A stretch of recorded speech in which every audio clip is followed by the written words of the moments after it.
اسی حساب سے, اسی تناسب سے ان کے ہاں گناہ بھی بڑھتا جا رہا ہے. آبادی کے ساتھ ساتھ گناہ بھی بڑھتا جا رہا ہے. یہ صرف آبادی نہیں ہے بلکہ گناہ بھی بڑھتا, ساتھ ساتھ بولا کرنے شاید ادھر تو یاد ہو جائے گا, گناہ بھی بڑھتا جا رہا ہے, سن کا اثر بھی زیادہ ہوتا جا رہا ہے, اور اب ان کو موت دکھائی دیتی ہے.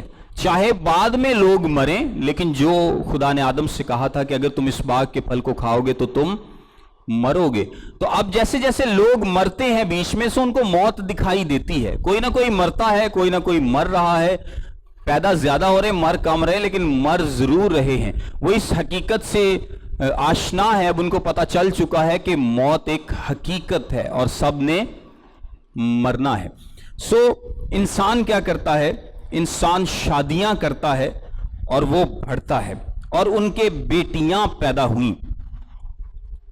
اب یہاں پر کنٹراسٹ دیا گیا ہے خدا کے بیٹے اور انسان کی بیٹیاں. اس کا یہ ہرگز مطلب نہیں ہے کہ صرف انسان کی بیٹیاں پیدا ہو رہی ہیں اور اس کے بیٹے پیدا نہیں ہو رہے. کیوں؟ کیونکہ اگر بیٹے نہیں ہیں تو پھر تو آگے بات ہی نہیں چلے گی نا. خالی بیٹیاں پیدا ہوں گی تو نسل کیسے بڑھے گی؟ اس کا مطلب ہے کہ بیٹے بھی پیدا ہو رہے ہیں اور بیٹیاں بھی پیدا ہو رہی ہیں. لیکن بیٹیوں کا نام اس لیے لیا گیا ہے, اس لیے ذکر کیا گیا ہے کیونکہ فوکس بیٹیاں ہیں. جو بات بتائی جا رہی ہے, جو بات سمجھائی جا رہی ہے, اس کا فوکس کیا ہے؟ بیٹیاں ہیں. اس لیے بیٹیوں کا نام لیا گیا ہے. اور بیٹیاں کس کی ہیں؟ انسان کی. اس کا مطلب یہ ہے کہ آدم کی نسل سے جو نسل چلی ہے, چاہے وہ قائن کی ہو چاہے سیت کی ہو, اس میں سے جو آگے اولاد پیدا ہو رہی ہے, یہ اس کا ذکر ہے. اور اس کو کمپیر کس کے ساتھ کیا گیا ہے؟ تو خدا کے بیٹوں نے آدمیوں کی بیٹیوں کو دیکھا کہ وہ خوبصورت ہیں اور جن کو انہوں نے چنا ان سے بیاہ کر لیا. اب یہ خدا کے بیٹے کون ہیں؟ اور ایک بات میں اس سے پہلے آپ کو بتا دوں کہ یہ جو بیاہ کرنا ہے یہ خدا کی طرف سے کامن گریس ہے. کامن گریس کسے بولتے ہیں؟ عام فضل ہے. خدا کی طرف سے عام فضل ہے. یہ ٹرمز تھوڑی سی یاد کر لیں ساتھ میں. بارش کا ہونا, دھوپ کا, گرمی سردی کا, موسموں کا, محبت کا, آپ چیزوں کو محسوس کر سکتے ہیں, آپ محبت کر سکتے ہیں, آپ شادی کر سکتے ہیں. یہ ساری چیزیں کیا ہیں؟ یہ کامن گریس ہے, یہ خدا کا عام فضل ہے. اور عام فضل کسے بولتے ہیں؟ جو سب کے لیے ہے, جس میں ایماندار اور غیر ایماندار کے لیے امتیاز نہیں ہے. چاہے وہ انسان توبہ یافتہ ہے یا نہیں ہے, نجات یافتہ ہے یا نہیں ہے, لیکن عام فضل اس کو بولتے ہیں کہ سب پر یہ خدا کا فضل ہے کہ ہر کوئی محبت کر سکتا ہے, ہر کوئی شادی کر سکتا ہے, ہر کوئی موسموں کو انجوائے کر سکتا ہے. زمین سے جو ہمیں برکات ملتی ہیں, جو چیزیں ملتی ہیں, ہر کوئی ان کو انجوائے کر سکتا ہے. چاہے وہ گنہگار ہے, چاہے کتنا ہی گنہگار ہے, وہ ان برکتوں کو انجوائے کر سکتا ہے. یہ خدا کا عام فضل ہے. سو خدا کا عام فضل اس دنیا پر اس وقت بھی تھا, اور شادی ایک عام فضل ہے. اور انفیکٹ کہا جاتا ہے کہ جتنے بھی عام فضل ہیں جو خدا نے اس دنیا پر کیے ہیں, شادی ان میں سے بہترین ہے. شادی ان میں سے بہترین رشتہ ہے جس کو انسان انجوائے کر سکتا ہے یا جس میں وہ خوش رہ سکتا ہے. سو یہ خدا کا عام فضل تھا اس دنیا پر, اور چاہے وہ گنہگار تھے, وہ شادیاں کر رہے تھے, وہ اولاد پیدا کر رہے تھے, وہ ترقی کر رہے تھے, وہ فیملی سسٹم میں آگے بڑھ رہے تھے. اور جب یہ سب کچھ ہو رہا تھا تو لکھا ہے کہ خدا کے بیٹوں نے آدمیوں کی بیٹیوں کو دیکھا. اب یہ خدا کے بیٹے کون ہیں؟ خدا کے بیٹے سیت کی نسل کو یا کسی راست نسل کو نہیں کہا گیا. کیوں؟ کیونکہ کلام مقدس میں خدا کے بیٹے انسانوں کے لیے اس طرح سے ڈائریکٹ استعمال نہیں ہوا. انسانوں کے لیے اس طرح سے ڈائریکٹ استعمال نہیں ہوا. خدا کی ڈائریکٹ کریشن کو خدا کے بیٹے کہا جاتا ہے. غور سے سنیے گا, خدا کی ڈائریکٹ کریشن کو. کیونکہ اگر انسانوں ہی کی بات ہوتی, یہ نسل انسانوں ہی کی ہوتی, تو پھر کیا کہا جاتا کہ انسان کے بیٹے اور انسان ہی کی بیٹیاں, انسان کی بیٹیاں اور انسان ہی کے